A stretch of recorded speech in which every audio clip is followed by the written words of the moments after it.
3 jours après l'assassinat de l'opposant Boris Nemtsov, les hommages et les interrogations perdurent en Russie. De nombreuses personnes continuent à venir se recueillir et à déposer des fleurs en sa mémoire.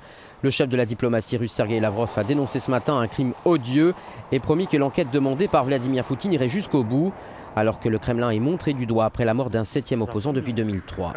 Je me souviendrai de lui comme d'un homme courageux, honnête, avec des valeurs fortes. Il y en a très peu qui restent comme lui dans notre pays, estime cet homme venu lui rendre hommage. Il est possible que Nemtsov ait été tué en raison de ses liens économiques, ou parce que sa jeune petite amie ukrainienne était convoitée par un rival, une sorte de jalousie ou quelque chose qui y ressemble. Je ne pense pas qu'il s'agisse d'un assassinat politique. L'assassinat de Boris Nemtsov a provoqué un choc en Russie. Une marche à sa mémoire hier a rassemblé plusieurs dizaines de milliers de personnes dans Moscou, et notamment sur le pont où il a été abattu.